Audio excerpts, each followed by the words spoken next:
மேனப்பா இந்த நேரத்திலேயே உண்மை துதிக்க எங்களுக்கு கொடுத்த ஆண்டவரே இந்த நல்ல நேரத்திற்காக நன்றி அப்பா. நாங்கள் கர்த்தாவே முழு மனதோடு நன்றியுள்ள இதயத்தோடு உண்மை துதிக்க எங்களுக்கு உதவி செய்யுங்கப்பா. ஆண்டவரே எங்களோட இருந்து எங்களை வழிநடத்துங்க. இந்த ஆராதனை முழுவதும் அப்பா ஆண்டவரே நீங்கள் பொறுப்பெடுத்துக் கொள்ளுங்க. உங்களுடைய பரிசுத்த ஆவியானவர் ஆசீர்வாதம் நாங்கள் கேட்டுக்கொள்கிறோம். ஆமேன் ஆமேன். நம்ம எல்லாரும் சேர்ந்து அன்பு கூறுவேன் இன்னும் அதிகமாய், ஆராதிப்பேன் இன்னும் ஆர்வமாய். நம்ம எல்லாரும் சேர்ந்து இந்த பாடலை பாடி ஆண்டவருக்கு எல்லாம் மகிமையை செலுத்தலாம்.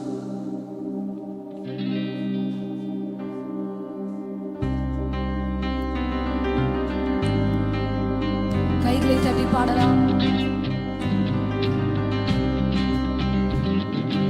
அன்பு கூறுவேன் இன்னும் அதிகமாய், ஆராதிப்பேன் இன்னும் ஆர்வமாய்.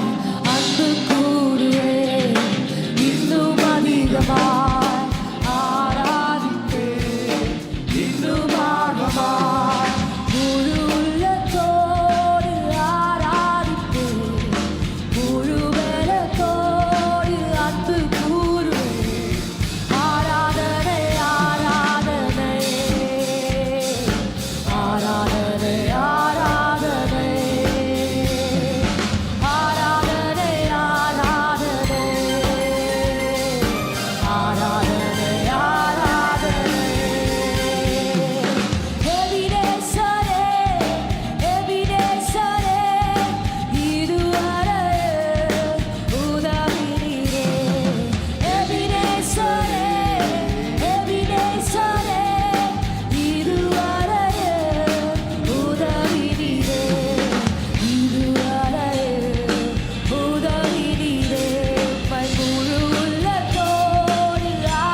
அப்பா இவ்வளவு நாட்கள் ஆண்டவரே மறவாமல்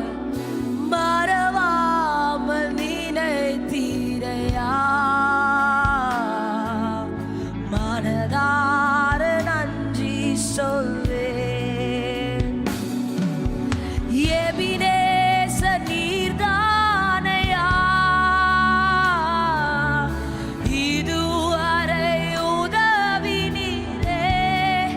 ஓ எபினேசர் நீர்தானையா,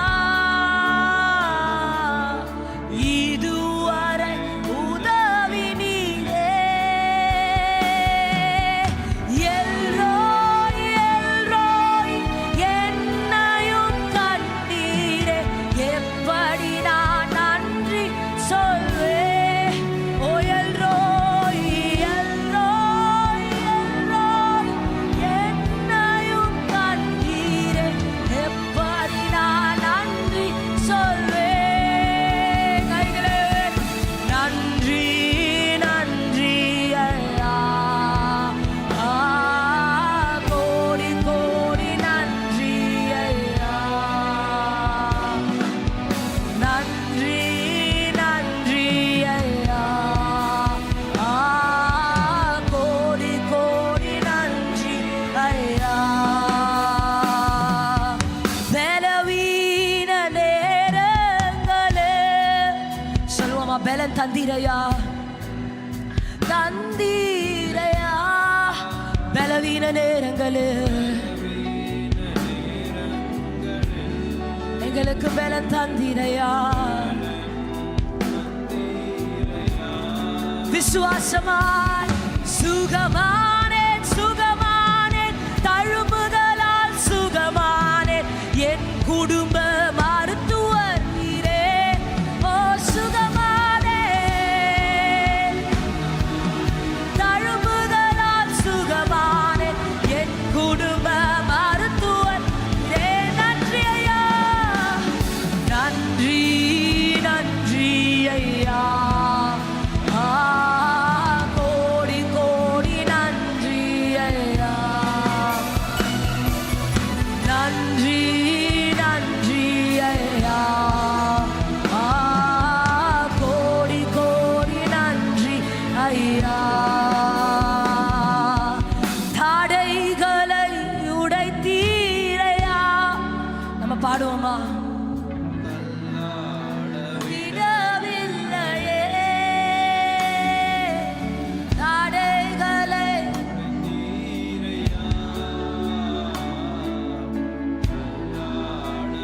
விடவில்லையே. கைகளே, சோர்ந்து போன நேரமெல்லாம் தூக்கி என்னை சுமந்து வாக்கு தந்து தேற்றி. ஓ சோர்ந்து போன நேரமெல்லாம் தூக்கி என்னை சுமந்து வாக்கு தந்து தேற்றினீரே.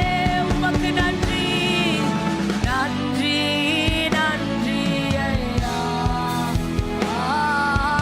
கோடி கோடி நன்றி. எல்லாரும் முழு மனதோடு நன்றி சொல்லுவோமா? ஓ உமக்கு நன்றி. கோடி கோடி நன்றி. நன்றி ஐயா. நன்றி நன்றி ஐயா. கோடி கோடி நன்றி. நன்றி ஐயா. நன்றி ஐயா. கோடி நன்றி சொல்லுவோமா? நன்றி நன்றி நன்றி ஐயா. கோடி கோடி நன்றி ஐயா. மறவாமல் நினைத்தீரையா. மனதார நன்றி சொல்வேன். குடும்பமாய் சொல்றப்பா, மறவாமல். ஒரு சபையாய் சொல்லுகிறோம், மனதார நன்றி சொல்வேன். அப்பா இந்த நேரத்திலும் ஒரு குடும்பமாய் ஒரு சபையாய் ஆண்டவரே இந்த இடத்திற்கு வந்து மறவாமல் நினைத்ததற்கு நாங்கள் நன்றி சொல்லுகிறோம்ப்பா. இதுவரை எங்களை அழைத்து கொண்டு வந்தீரே அப்பா, இவ்வளவு மாசங்கள் எங்களை பாதுகாத்து கொண்டீரே, அதற்காக நன்றி. சோர்ந்து போன நேரங்களில், பலவீன நேரங்களில் அப்பா எங்களோடு இருந்தீரே, அதற்காக நன்றி. நன்றி ஆண்டவரே, உடைய கிருபைக்காக நன்றி, உடைய ஆசீர்வாதங்களுக்காக நன்றி, உடைய பரிசுத்த ஆவியானவருக்காக நன்றி, உம்முடைய இரக்கங்களுக்காக நன்றி ஆண்டவரே. இன்னமும் தொடர்ந்து எங்களை ஆசீர்வதிச்சு எங்க சபையை நீங்க நடத்த போறதற்காக நன்றி. ஆமென், ஆமென். வேளையிலே நாம் உபாகமத்தின் புஸ்தகத்திற்கு போகலாம். உபாகமம்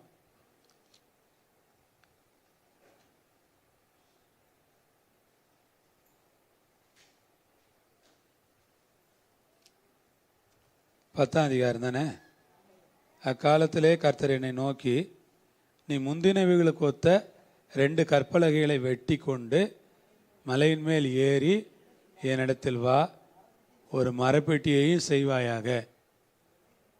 பாருங்க, நம்ம ஒரு காரியத்தை உடைச்சிட்டோன்னா அதை மறுபடியும் முதல்ல இருந்து தான் தொடங்கணும்ல.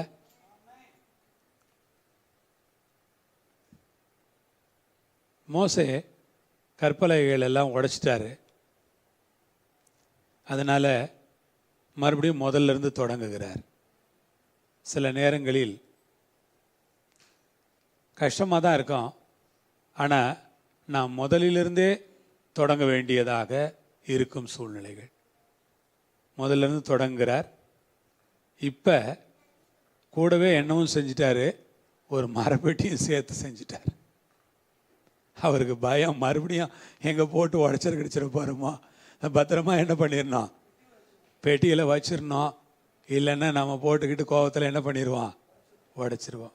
நம்முடைய தவறுகள் நமக்கு இன்னும் கூடுதலான கவனத்தை ஏற்படுத்துகிறது, கூடுதலாக நாம் எப்படி செய்ய வேண்டும் என்று கற்றுக் கொடுக்கிறது.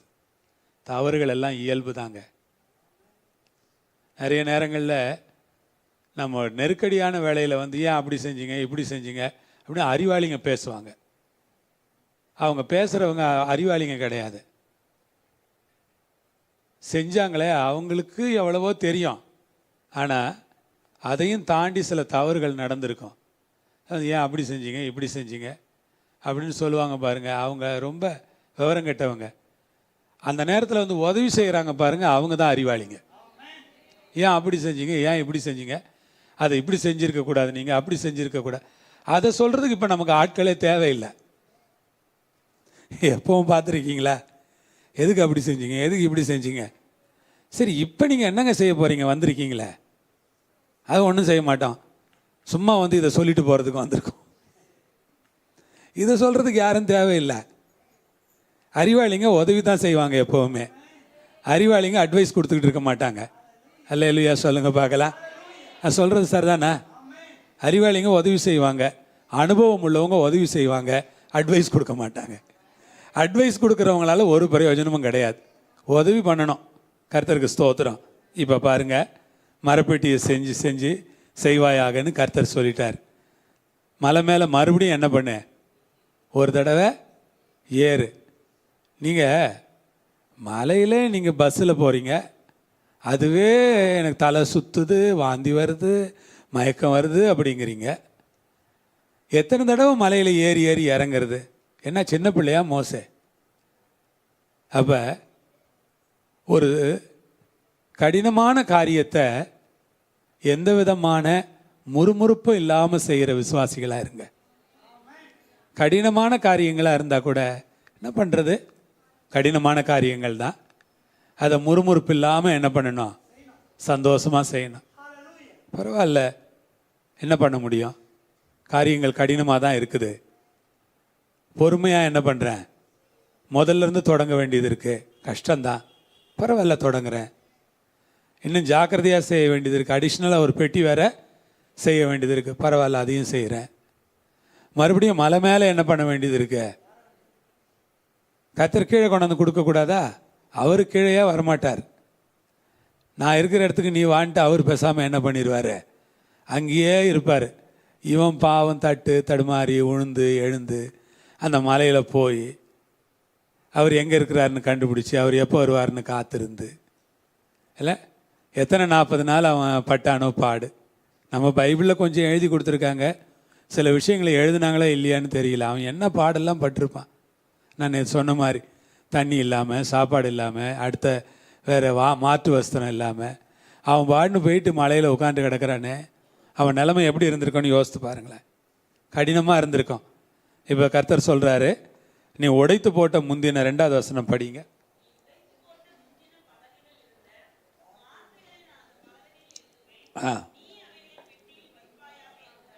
பாருங்க, நான் வார்த்தைகளை எழுதுவேன், நீ உடனே என்ன பண்ணிடாத, பெட்டியில் வச்சிரு. உன்னை நம்புறதுக்கு நான் ரெடியாக இல்லைப்பா மோசே,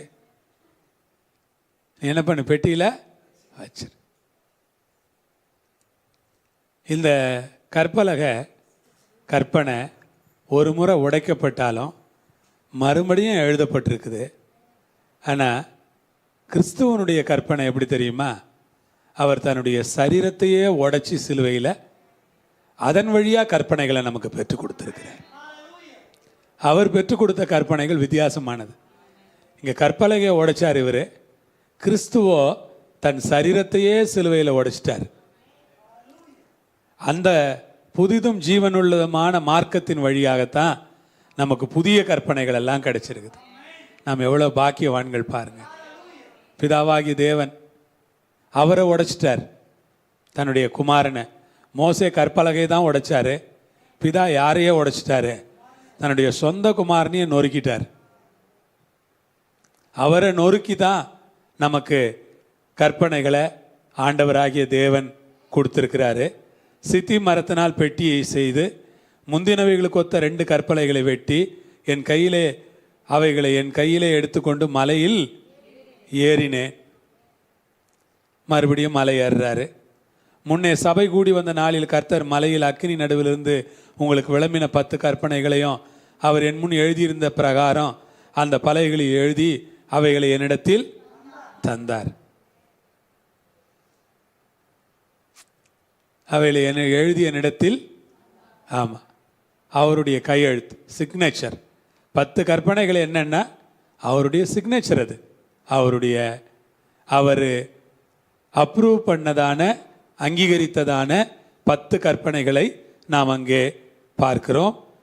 அங்கே கர்த்தர் அவைகளை என்னிடத்தில் தந்தார். மலையிலிருந்து இறங்கி அந்த பலகைகளை நான் செய்த பெட்டியிலே வைத்தேன். கர்த்தர் என கட்டளையிட்டபடியே அவைகள் அதிலே வைத்திருக்கிறது. பிற்காலத்தில் அந்த பெட்டிக்கு என்ன ஆயிடுச்சு? உடன்படிக்கை பெட்டி ஆயிடுச்சு.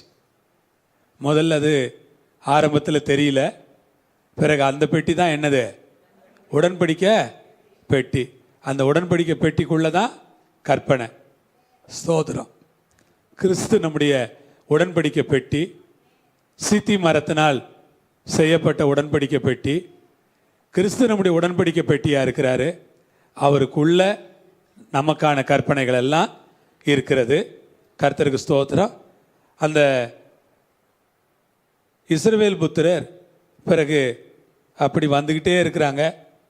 இதெல்லாம் முடிஞ்சிருச்சு. ஒரு பெரிய வேலை முடிஞ்ச உடனே அங்கே ஆரோன் மரித்து அடக்கம் பண்ணப்பட்டான். அவன் ஸ்தானத்தில் அவன் குமாரனாகிய எலெயாசார் ஆசாரியனானான். ஒரு பெரிய மனிதனுடைய கதை அங்கே முடிவுக்கு வருகிறது. நீண்டகால ஆசாரிய ஊழியம் செய்த ஆரோனுடைய ஊழியம் முற்று பெறுகிறது. ஆரோன் மரித்து அடக்கம் பண்ணப்பட்டான். அவன் ஸ்தானத்திலே அவன் குமாரனாகி எலெயாசார் ஆசாரியனானான். ஒரு ஆசாரியன் போகிறான், இன்னொரு ஆசாரியன் வருகிறான். தேவனுக்கு தெரியும் எப்பொழுது ஒரு ஆசாரியனை அனுப்ப வேண்டும், எப்பொழுது ஒரு புதிய ஆசாரியனை தேர்ந்தெடுக்க வேண்டும் என்று அவருக்கு தெரியும். பிரீஸ்ட்ஹுட் என்பது நம்முடைய கைகளில் இருக்கிறது அல்ல. பிரீஸ்ட்ஹுட் என்பது தேவனுடைய கைகளில் இருக்கிற, அவருடைய அதிகாரத்தில் இருக்கிற ஒன்று. அது பிரீஸ்ட்ஹுட்டை யாரையும் எடுத்துக்க முடியாது. அதனால தான் பைபிள் சொல்லியிருக்கு, ஒருவன் ஆரோனை போல அழைக்கப்பட்டால் ஒழிய ஒருவனும் இந்த கனமான ஊழியத்திற்கு தானாய் ஏற்படுகிறது இல்லை. பிரிஸ்டூட் என்பது கொடுக்கப்படுகிறது, ஆசாரியத்துவம் கொடுக்கப்படுகிறது, அதை யாரும் பலவந்தமாய் எடுக்க முடியாது. அதனால தான் இன்னைக்கு டைட்டில்ஸில் மினிஸ்ட்ரி இங்கே ஓடிக்கிட்டு இருக்கு. ரெவரண்ட்டு, பிஷப்பு, ரைட் ரெவரண்ட்டு, அந்த பிஷப்பு, இந்த பிஷப்பு. ஆனால் பைபிளில் ஒரு ஆண்டவரால் ஆசாரியத்துவம் கொடுக்கப்பட்ட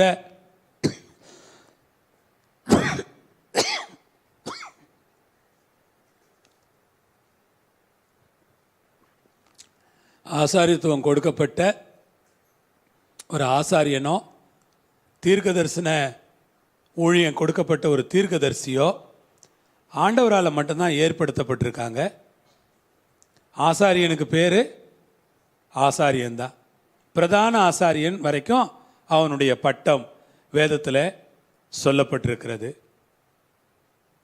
அதற்கு பிறகு அவனுக்கு பெரிதாக பட்டம் இல்லை. புதிய ஏற்பாட்டில் வரும்போது பிஷப் என்கிற வார்த்தை பயன்படுத்தப்பட்டிருக்கிறது. பிஷப் என்கிற வார்த்தை யாருக்கு பயன்படுத்தப்பட்டிருக்கு தெரியுமா? உங்களுக்கு தெரியுமா?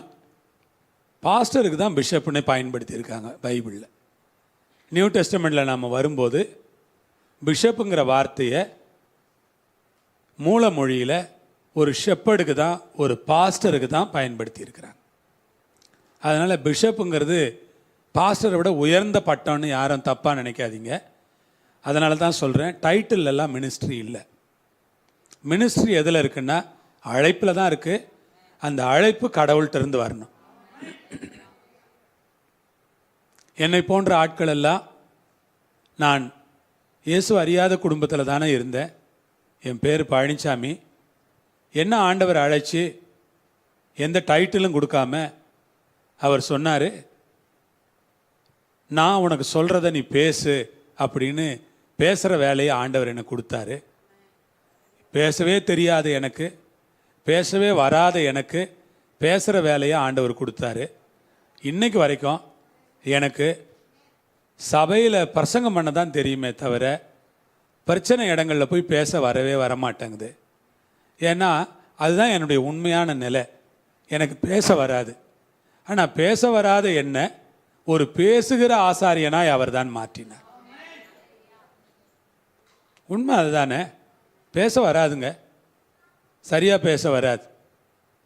ஒரு குறிப்பிட்ட இடத்துல பேச சொன்னாங்கன்னா, அவங்க ஏதாவது மடக்கி மடக்கி கேள்வி கேட்டாங்கன்னா அதுக்கெல்லாம் எனக்கு பதில் சொல்லவும் வராது. அமைதியாக தான் இருப்பேன் நான். அதற்கு காரணம் என்னென்னா, கொஞ்ச நேரம் கழித்து தான் பதிலே எனக்கு வரும். ஆக பேச தெரியாத, பேச வராத ஒரு மனிதனையே தேவன் பேசுகிற ஆசாரியனாய் மாற்ற அவரால் மட்டும்தான் முடியும். அல்ல, ஆரோன் மரிச்சு போயிட்டாரு.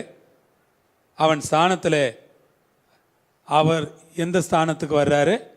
ஆரோனுடைய ஸ்தானம்.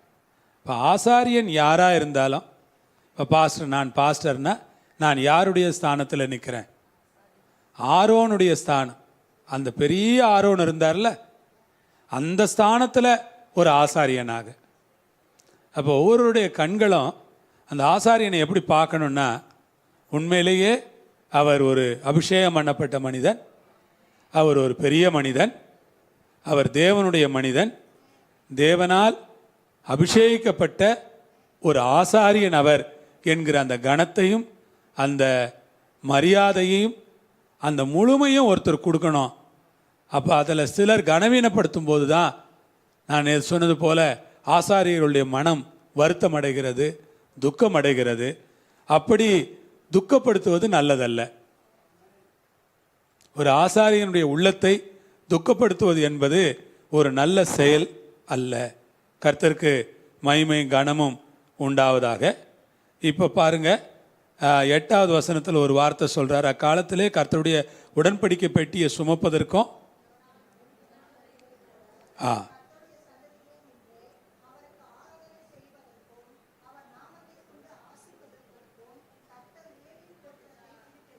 பாருங்க, ஒரு கோத்திரத்தையே ஆண்டவர் எதுக்காக எடுத்துக்கிட்டாருன்னா, பெட்டியை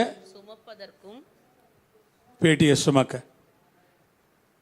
இயேசுவை சுமக்க, இயேசுவை தோளில் வச்சு சுமக்க, அவருடைய மகிமையை சுமக்க, அவருடைய வார்த்தையை சுமக்க, அவருடைய வல்லமையை சுமக்க, ஒவ்வொரு ஞாயிற்றுக்கிழமை காலையிலும் ஒவ்வொரு ஃபாஸ்டிங் ப்ரேயரிலும் இங்கே வரும்போது இயேசுவை சுமந்து கொண்டு தான் இங்கே நானும் வந்து நிற்கிறேன்.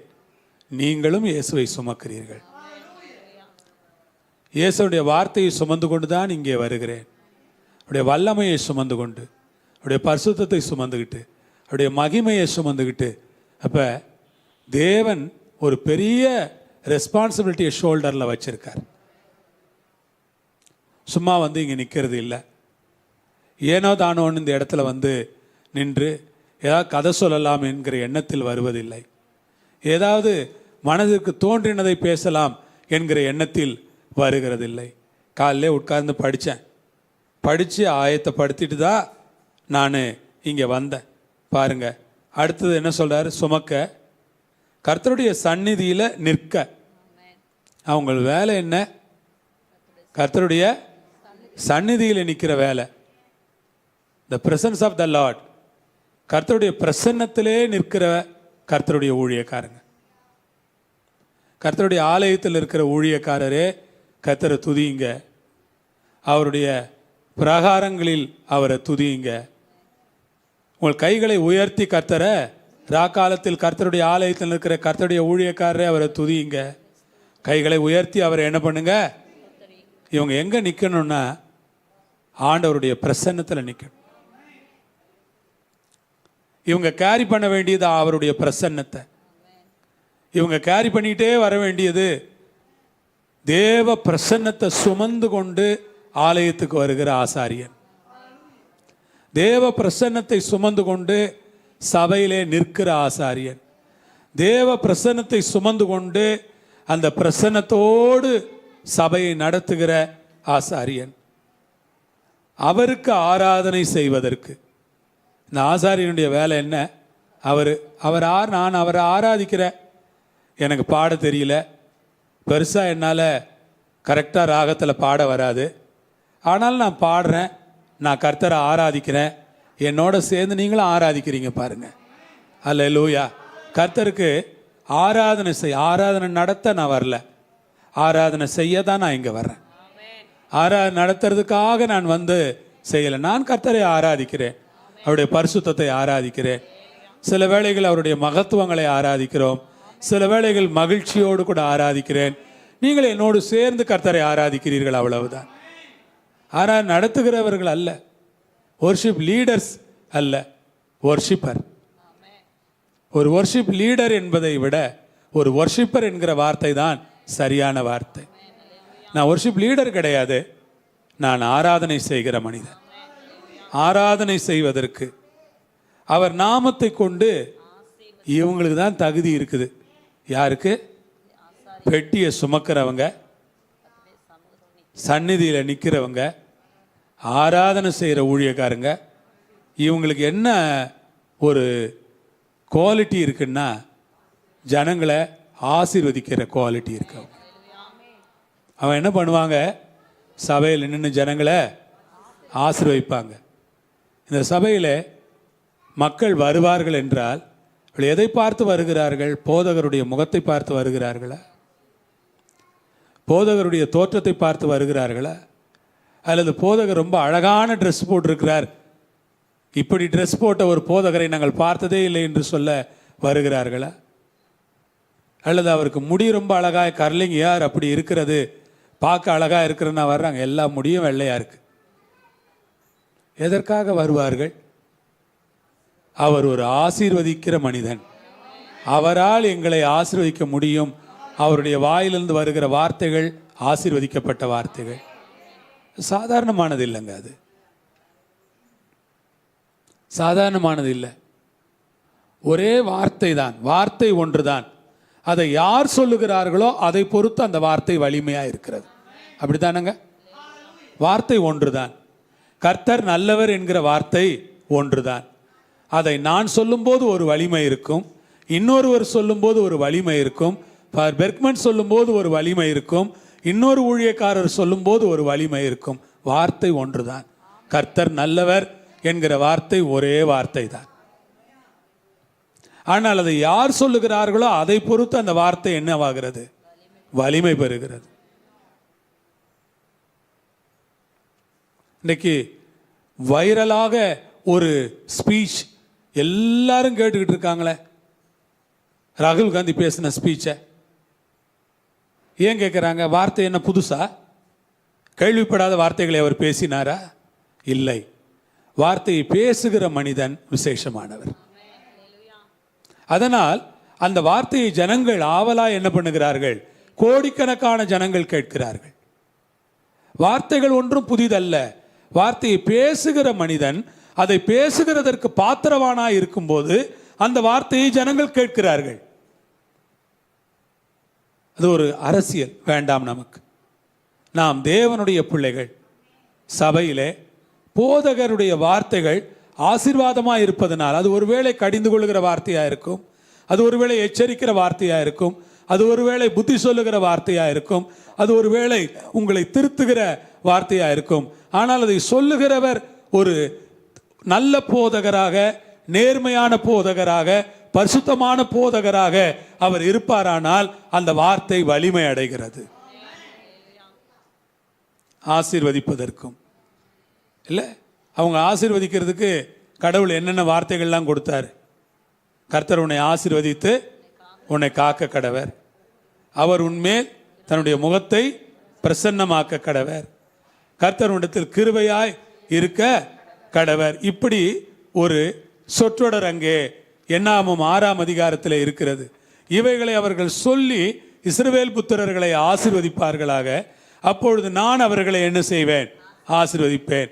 பாருங்க, இந்த ஊழியக்காரங்க ஆசீர்வதிக்கும் போது கர்த்தர் என்ன சொல்றார்? நானும் அவங்களை என்ன பண்ணுவேன்? ஜனங்களை. அதனால தான் நான் நேற்று சொன்னேன், ஒருத்தர் சொன்னார்னு சொன்னல, 1 வருஷம் தான் இந்த சபைக்கு வந்தேன். இந்த சபைக்கு வந்து ஒரே வருஷத்தில் என்ன, எனக்கு ஆண்டவர் சொந்த வீடு கொடுத்தாரு, என் மகளுக்கு கனடா போக விசா கொடுத்துருக்கிறாரு, இன்னொரு மக சிஏ பாஸ் பண்ணுறதுக்கு உதவி செஞ்சுருக்கிறாருன்னு சொன்னாருன்னு சொன்னேன் இல்லை? ஆமாம், அது ஒரு ஆசீர்வாதம். அதை இங்கே வருகிற மக்கள் அதை உணர்கிறபடியினாலே தான் இங்கே வருகிறார்கள். இங்கே ஒரு ஆசீர்வாதம் இல்லைன்னா வருவாங்களா? வரமாட்டாங்கங்க. என்ன பட்டணத்தின் முகப்பில் இருக்கிறதா அல்லது 200 அடி சாலையில் இந்த ஆலயம் இருக்கிறதா? இது ஒரு குடியிருப்பு பகுதியில் இருக்கிறதான ஒரு ஆலயம். இந்த ஆலயத்தை தேடி மக்கள் வர வேண்டிய கட்டாயம் என்ன இருக்கிறது அவர்களுக்கு? இங்கே ஒரு ஆசீர்வாதம் இருக்கிறது. அல்லேலூயா. கர்த்தர் லேவியின் கோத்திரத்தை இதற்காக பிரித்தெடுத்தார். ஆகையால் லேவிக்கு அவன் சகோதரரோட பங்கும் சுதந்திரமும் இல்லை. அதனால லேவிக்கு என்ன பண்ணிட்டாரு? ஆசாரியனுக்கெல்லாம் என்ன கிடையாது? உனக்கு பங்கு கிடையாது, சுதந்திரம் கிடையாது. இஸ்ரவேல் ஜனங்களுக்கு எல்லாம் 11 கோத்திரத்துக்கும் பங்கு கொடுத்தாங்க. இவங்களுக்கு என்ன கொடுக்கல? பங்கு கொடுக்கல. அவங்க பங்குகளிலே இவர்களுக்கு பங்கு கொடுத்தார். இல்லை, இவங்களுக்கு தனியாக என்ன பண்ணல? பங்கு கொடுக்கல. அவர்கள் சுதந்திரங்களிலே அவர்கள் இந்த லேவிக்கு என்ன பண்ணணும்? சுதந்திரம் கொடுக்கணும். அவர்கள் பங்குகளிலே அவர்கள் தசம பாகம் கொடுக்கணும் இவங்களுக்கு. இதுதான் இவங்க பங்கு. இவங்களுக்குன்னு ஒரு ஸ்பெசிஃபிக்கான வேலையே கிடையாது. அங்கே ஒவ்வொரு கோத்திரத்துக்கும் ஒரு வேலை இருந்துச்சு. அவங்க அந்த வேலையை செய்வாங்க. இவங்களுக்கு ஸ்பெசிஃபிக்காக வேர்ல்ட்லியாக எந்த வேலையும் கிடையாது. இவங்களுக்கு ஒரே வேலை தான், பெட்டியை சுமக்கணும், கர்த்தருடைய சந்நிதியில் நிற்கணும், கர்த்தருக்கு ஆராதனை செய்யணும், இஸ்ரவேல் ஜனங்களை என்ன பண்ணணும்? ஆசீர்வதிக்கணும். அதனால் இவங்களுக்கு சகோதரர் நடுவில் பங்கும் இல்லை, சுதந்திரமும் இல்லை. இந்த ஆசீர்வதிக்கிறதுனால இவங்களுக்கு இஸ்ரவேல் மக்கள் கொடுக்குற காணிக்க தசம பாகம் தான் இவங்க பங்கு, இவங்க சுதந்திரம். அப்படி தான் பைபிள் சொல்லுது. அவங்க கொடுக்குற காணிக்கைகள், அவங்க கொடுக்குற தசம பாகம். அல்லேலூயா. இப்போ நீங்கள் காணிக்க தசம பாகம் கொடுக்காம ஏமாத்தினீங்கன்னா லேவியனுக்கு கொடுக்க வேண்டிய, ஆசாரியனுக்கு கொடுக்க வேண்டிய பங்கு நீங்கள் என்ன பண்ணல? கொடுக்கல. ஆசாரியனையும் லேவியனையும் கைவிடாதிருப்பாயாக என்று வேதம் சொல்கிறத மறக்கக்கூடாது. அவங்களுக்கு கொடுக்க வேண்டிய பங்கையும் சுதந்திரத்தையும் நீங்கள் வச்சுக்க கூடாது உங்கள் பாக்கெட்டில். காணிக்கையும் தசம பாகமும் உங்கள் பாக்கெட்டில் போட்டுக்கிறதுக்காக இல்லை. காணிக்கையும் தசம பாகமும் ஆசாரியனுக்கும் சபைக்கும் சொந்தமானது. அதுக்கு நான் 1ஆம் தேதி பேசியிருக்கிறேன். நீங்கள் வேணா அதை போய் ஒரு முறை கேட்டு பாருங்க. 1ஆம் தேதி காலையில் தசம பாகத்தை பற்றி தான் நான் பேசினேன். நீங்கள் போய் நல்லா போட்டு கேளுங்க ஒரு முறை. உன் தேவனாகிய கர்த்தர் அவனுக்கு சொன்னபடியே கர்த்தரே அவனுக்கு சுதந்திரம். அவனுக்கு சுதந்திரம் யாரு சொல்லுங்க? இவன் யார்கிட்டையும் கை நீட்டக்கூடாது. இவன் கர்த்தரையே சுதந்திரமாக வச்சிருக்கணும். இவன் யாருக்கிட்டையும் போய் இவன் என்ன பண்ணிடக்கூடாது? கை நீட்டக்கூடாது.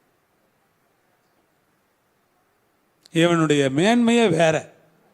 இவன் யார்ட்டையும் கை நீட்டுறவன் இல்லை, யார்ட்டையும் போய் டொனேஷன் கேட்குறவன் இல்லை, யார்ட்டையும் போய் எனக்கு அதை செய்யுங்க இதை செய்யுங்கன்னு கேட்டு கடன் கேட்டுக்கிட்டு இருக்கிறவன் இல்லை.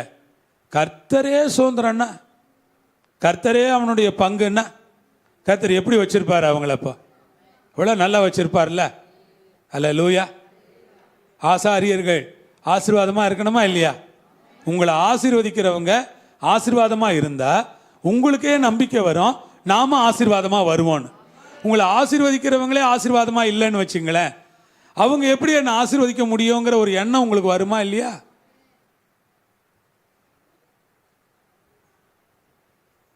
ஒரு காலத்தில் அந்த நிலையில் ஆசீர்வதித்தோம். ஒரு காலத்தில் கர்த்தர் ஆசீர்வாதத்தை பெற்றுக்கொண்ட நிலையில் ஆசாரியர்களை வச்சிருக்கிறாரு. ஆசீர்வதிக்கப்பட்டவர்களாக நின்று அவர்கள் என்ன பண்ணுறாங்க? ஆசீர்வதிக்கிறாங்க. கர்த்தருக்கு மகிமையும் கனமும் உண்டாகட்டும். கர்த்தர் தான் யாருடைய சுதந்திரம்? ஆசாரியனுடைய சுதந்திரம். கர்த்தரை சுதந்திரமாக வச்சிருக்கிறது ஒரு ஆசாரியனுடைய மேன்மை. கர்த்தருக்கு ஸ்தோத்திரம். உங்களுக்கு உலக பிரகாரமான வேலை இருக்குது, உலக பிரகாரமான சம்பளம் இருக்குது, உங்களுக்கு என்னது இருக்குது? இன்சென்டிவ் இருக்குது, உங்களுக்கு பிஎஃப் இருக்குது, அப்புறம் என்னென்னவோ அதில் நிறைய சேர்ந்து வரும். உங்களுக்கு ஹவுஸ் அலவன்ஸ் இருக்கும், உங்களுக்கு வெஹிக்கிள் அலவன்ஸ் இருக்கும், உங்களுக்கு இன்னும் என்னென்ன அலவன்ஸாக இருக்கும். உங்கள் மனைவிக்கு குழந்தை பிறக்க போகுதுன்னா அதுக்கு அலவன்ஸ் இருக்கும். உங்களுக்கு மெடிக்கல் கிளைம் பண்ணிக்கலாம். நீங்கள் உங்களுக்கு அரசாங்கம் அவ்வளவு சலுகை எல்லாம் கொடுப்பாங்க. ஐடியில் வேலை பார்த்தீங்கன்னா அதில் நிறைய சலுகைகள் உங்களுக்கு கொடுப்பாங்க. வருஷத்துக்கு ஒரு முறை பெரிய தொகை போனஸாக உங்கள் கையில் கொடுப்பாங்க. நீங்கள் ரிட்டையர்ட் ஆகி வந்தீங்கன்னா எத்தனையோ லட்சத்தை உங்கள் கையில் கொடுப்பாங்க. மாதம் பென்ஷன் உங்களுக்கு கொடுப்பாங்க. எங்களுக்கு என்ன இருக்குது? நான் சொன்னதில் ஏதாவது எங்களுக்கு இருக்கான்னு உங்களுக்கு தெரியுமா? என் கையில் என்ன இருக்குது, என்ன வச்சுருக்கிறோம் நாங்கள், எதுவும் உங்களுக்கு தெரியாது. ஆனால் ஆண்டவருக்கு வேலை செய்கிறதுனால, இந்த ஆசாரியத்துவம் ஆண்டவருடையதாக இருக்கிறதுனால யாராவது எங்களை ஆசீர்வச்சிக்கிட்டே தான் இருக்கிறாங்க. எங்கே இருந்தாவது எப்படியாவது. நேற்று கூட என் சர்ச் அக்கௌண்ட்டுக்கு ஒரு காணிக்கை வந்துருந்துச்சு. இந்த காணிக்கை யார் அனுப்புனானே அது தெரியவே மாட்டாங்க. யார் அனுப்புனா, எதுக்கு அனுப்புனா, ஒரு விவரமும் இல்லை அதில். ஆனால் காணிக்கை மட்டும் வந்திருந்தது. சில நேரங்களில் பேரே இல்லாமல் காணிக்கைகள் வரும். எனக்கே ஆச்சரியமாக இருக்கும். பேர் போட்டாவது அனுப்பக்கூடாதா? ஒரு தோத்திரம் பண்ணலாம் அவங்களுக்காக. இன்னார் தான் அனுப்புனாங்கன்னாவது தெரிய வேணாமா? பேரே இருக்காது. 10,000 ரூபா, 15,000 ரூபா சில நேரங்களில் யாராவது அனுப்பி வச்சுருப்பாங்க. அப்போ தான் பெரிய தேவைகள் இருந்துக்கிட்டு இருக்கோம். அந்த நேரத்தில் பார்த்து என்ன பண்ணுவாங்க? யாராவது அனுப்பி விடுவாங்க. கர்த்தருக்கு ஸ்தோத்திரம். தேவையோடு நின்றுக்கிட்டு இருப்போம். அந்த நேரம் பார்த்து நம்ம சர்ச்சுக்கு பல மாதங்களாக வந்துக்கிட்டு இருக்கிற ஒருத்தங்க இந்த மாதம் கொண்டு வந்து தசம பாகம் அப்படின்னு கொடுத்தாங்க. சில மாதங்களாக ஹஸ்பண்ட் அண்ட் ஒய்ஃபாக வந்துக்கிட்டு இருக்காங்க. இங்கே இது எங்களுடைய டைத் அப்படின்னாங்க. மாதிரி யார் கொடுப்பா, எப்படி கொடுப்பா, எங்கேருந்து வரும், எதுவுமே தெரியாது. ஆனால் கர்த்தர் தான் சுதந்திரம். அல்லேலூயா. தொடர்ச்சியாக சபையை ஊழியத்தை தாங்குகிற தசம பாகம் கொடுக்குற ஒரு சில குடும்பங்களை தவிர மற்றவர்கள்லாம் அப்படி செய்யறது இல்லை. ஆகிலும் தேவன் எங்கள் தேவைகளுக்கு போதுமானவராக இருக்கிறார். தேவனை சார்ந்திருப்பதனால் எங்கள் தேவைகள் எல்லாம் சந்திக்கப்படுகிறது. ஆண்டவருக்கு ஸ்தோத்திரம். தேவைகள் சந்திக்கப்பட்டிருக்கு, அதுக்காக ஸ்தோத்திரம். பென்ஷன் ஸ்கீம் இல்லை எங்களுக்கு ரிட்டையர்மெண்ட் பெனிஃபிட்ஸு எதுவும் கிடையாது. இது விசுவாச ஊழியம். சிஎஸ்ஐ சர்ச்சில் ஊழியத்துக்கு போயிருந்தால் கூட பரவாயில்ல. ஒரு நாள் சொல்லுது ஒரு அம்மா, எங்கள் சிஎஸ்ஐ ஐயர்வாளுக்கு 2 பொண்ணு இருக்குது, 2 பொண்ணுக்கும் திருவள்ளூரில் 2 தெருவே சொந்தமாக இருக்குது, நீங்கள் என்ன ஊழியம் பண்ணுறீங்கன்னு கேட்டுச்சு என்ன. நான் ஊழியம் தாம்மா பண்ணுறேன், உங்களுக்கு அப்படியெல்லாம் ஒன்றும் கிடைக்காது இல்லை அப்படின்னுச்சு. நமக்கு தெருவெல்லாம் சொந்தமாக வேண்டாம், நம்ம தெருவை சொந்தமாக வச்சுக்கிட்டு என்ன பண்ண போகிறோம்? கர்த்தருக்கு ஸ்தோத்திரம். இந்த தெருவு முழுக்க இந்த சபை இருக்குது, அதுதான் நமக்கு சந்தோஷம். அல்லேலூயா. அதானே எரிச்சலாகவும் இருக்குது. அங்கே தொடங்கி இங்கே வரைக்கும் இருக்குது, 180 அடி நீளத்தில் இருக்குது. அதனால் நிறைய பேருக்கு வயிறு எரியுது, கண்ணு வெளியே வருது. எரியிற வயிறு வெடிக்கும் ஒரு நாள், அவன் நான்று கொண்டு செத்தானுங்கிற மாதிரி இருக்கும். போட்டோம், இருந்து என்ன பண்ண போகுதுங்க? அப்போ நமக்கு அப்படியெல்லாம் வேண்டாம். நமக்கு சபை கட்டிடத்துக்கு மேலே கட்டடம், சபைக்கு இடத்துக்கு மேலே இடம், சபையை வளர்ச்சிக்கு மேலே வளர்ச்சி. ஆண்டவர் நம்மளை ஆசீர்வதிச்சு நீங்கள் நிறைய தசமம் பாங்கு கொடுத்தீங்கன்னா, இங்கேருந்து ஒரு 10-15 கிலோமீட்டருக்கு அந்த பக்கமாக ஒரு பெரிய இடம் வாங்கி ஊழியத்தை பிற்காலத்தில் எப்படி எடுத்துகிட்டு போகிறது, அதை பற்றியெல்லாம் கனவு தானே தவிர நமக்கு நம்முடைய கனவுகள் ஒரு நாளும் நம்முடைய வாழ்க்கை எப்படி வளமாக்கி கொள்வது என்கிற கனவே இல்லை. அப்படிப்பட்ட கனவுகளும் இல்லை. அப்படிப்பட்ட கனவுகளோடு வாழுகிற ஒரு துணையும் கடவுள் எனக்கு கொடுக்கல. கர்த்தருக்கு ஸ்தோத்திரம். எனக்கு என்ன வந்துச்சு, என்ன போச்சு, நான் என்ன செலவு பண்ணேன்னு கேட்காத ஒரு மனைவி எனக்கு கொடுத்துருக்கிறார் கர்த்தர். அதனால் கர்த்தர் எல்லாவற்றையும் அறிந்திருக்கிறார். உங்களுக்கு தெரியாது, நிறைய விஷயம் தெரியாது. எங்கள் பிள்ளைங்க காலேஜ், ஸ்கூலு 10 ரூபா கூட நாங்கள் அவங்களுக்கு பாக்கெட் மணி ஸ்கூலுக்கு கொடுத்து அனுப்புனது கிடையாது. 10 ரூபா கொடுத்தா அது அதிகம். எக்ஸ்கர்ஷன் போனாங்கன்னா 50 ரூபா கொடுப்போம், அவ்வளவுதான். 50 ரூபா. அந்த 50 ரூபாயை பார்த்துட்டு சொல்லுவாங்க, எல்லாம் 500 ரூபா 1000 ரூபா எடுத்துகிட்டு வராங்க, நீங்கள் 50 ரூபா கொடுக்குறீங்களே. அப்படியெல்லாம் கட்டி காப்பாற்றி இடம் வாங்கி கட்டின சபையை ஒழிக்க எத்தனை சக்திகள் முளைத்தெழும்புகிறது பாருங்கள். அப்படியெல்லாம் இருந்ததுனால தான் இந்த சபையை வாங்க முடிஞ்சிச்சு. இங்கே இருந்த பலருக்கு தெரியும், ஒவ்வொரு இடம் வாங்கும் போதும் 40 லட்சம் 50 லட்சம் பர்சனல் லோன் தான் வாங்கியிருக்கிறோம். என்ன பிரதர்? 40 லட்சம் 50 லட்சம் பர்சனல் லோன் வாங்கி தான் மாதம் 3 லட்சம் 4 லட்சம் பேங்க்குக்கு கட்டி தான் இந்த ஒவ்வொரு நிலத்தையும் நம்மளால் சுதந்திரிக்க முடிஞ்சிச்சு. இந்த ஆலயத்தை கட்டும் போதும் எத்தனையோ லட்சம் நாம் பர்சனல் லோனாக வாங்கி தான் வாங்கினோம். ஆனால் பார்க்குற கண்களுக்கு இது ஏதோ வெளிநாட்டு காசு மாதிரி தெரியும். வெளிநாட்டு காசு நமக்கு இல்லைங்கிறது உங்களுக்கு நல்லா தெரியும்ல. ஆமென். இது வரைக்கும் எத்தனையோ நண்பர்கள் இருக்கிறாங்க, ஒருத்தர்கிட்ட கூட நாங்கள் சபை கட்டிக்கிட்டு இருக்கிறோம், எங்கள் சபை கட்டுமானம் பண்ண நான் சொல்லவே இல்லை. எதுக்கு அவங்கள்ட்ட சொல்லணும்? நம்ம சொன்னால் என்ன நினைப்பாங்க, நம்மள்ட்ட எதோ எதிர்பார்க்குறாங்க போலன்னு நினைப்பாங்க. நம்ம பாட்டுன்னு செய்வோம். ஊழியத்தை கொடுத்தவர் கர்த்தர், தேவைகளை சந்திக்கிறவர் கர்த்தர். நம்முடைய மக்கள் அதுக்காக எழுப்ப மாட்டாரா? எழுப்புவார். கொடுக்க வைக்க மாட்டாரா? கொடுக்க வைப்பார். ஆண்டவர் செய்வார். நமக்கு எவ்வளோ வேணுமோ, எத்தனை லட்சம் வேணுமோ, எத்தனை கோடி வேணுமோ ஆண்டவர் கொடுப்பார். பணத்தை கொடுக்குற ஆண்டவர் தடைகளையும் உடைப்பார், தீமைகளை அப்புறப்படுத்துவார், தம்முடைய நாமத்தை மகிமைப்படுத்துவார். அதனால் ஒரு காரியத்தை புரிஞ்சுக்குங்க, கர்த்தரே அவனுக்கு சுதந்திரம். ஆமாம், இதற்காக லேவியின் கோத்திரத்தை கர்த்தர் என்ன பண்ணார்? பிரித்தெடுத்தார். நம்முடைய சிந்தனையெல்லாம் ஊழியம் மட்டும்தாங்க. எழுந்துருங்க, ஜெபம் பண்ணலாம். ஊழியமே சிந்தையாக இருக்க, கடைசிவர் அந்த சிந்தையோடைய வாழ ஆண்டவர் உதவி செய்யணும்னு நீங்களும் ஜெபம் பண்ணுங்க. கர்த்தருடைய கரம் துணையாக இருக்கட்டும். ஆண்டவருக்கு ஸ்தோத்திரம். ஆண்டவர் கைவிட மாட்டார், வெட்கப்படுத்த மாட்டார். அல்லேலூயா. கைவிடா தெய்வமே, கருணையின் சிகரமே, மெய்யான தீபமே, என் வாழ்வின் பாக்கியமே, கைவிடா தெய்வமே, கருணையின் சிகரமே, மெய்யான தீபமே, என் வாழ்வின் பாக்கியமே. முழங்கால் படியிட்டு முழுவதும் தருகிறேன். நான் முழங்கால் படியிட்டு முழுவதும் தருகிறேன். நானும் என் வீட்டாரும்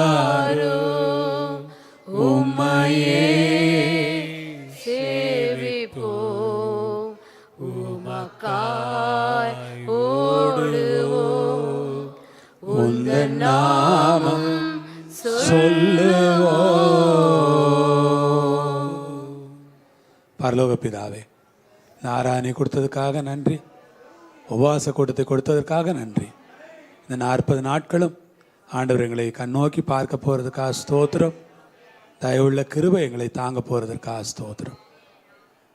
இப்பொழுது நாங்கள் எதற்கு எதிர்பார்த்திருக்கிறோம்? நீர்தான் எங்கள் நம்பிக்கை. Lord, you are my hope. உம்மையே நம்பி இருக்கிறோம். எங்களுக்கு நீர் உதவி செய்ய போகிறீர். அனுகூலமான கதவுகளை எல்லாம் திறக்க போகிறீர். இன்னும் நாங்கள் நிறைய ஊழியம் செய்ய வேண்டும். கட்டிடத்தை பற்றியே நாங்கள் யோசித்து கொண்டே நேரத்தை வீணடித்து விடாதபடிக்கு நிறைய ஊழியம் செய்ய, ஆத்மாக்களை ஆதாயப்படுத்த கிருபையும் பலனையும் தந்து எங்களை வழி நடத்தும். இந்த வெள்ளிக்கிழமை உபவாச கூட்டத்தில் கூடியிருக்கிற அத்தனை பேரையும் ஆசீர்வதிக்கிறேன். தேவைகளை சந்திங்க, இருதயத்தின் வாஞ்சைகளை எல்லாம் நிறைவேற்றுங்க. மோசையின் தேவன் அவர்களை ஆசீர்வதிப்பீராக. இயேசுவின் நாமத்தில் பிதாவே. என் ஆத்துமாவே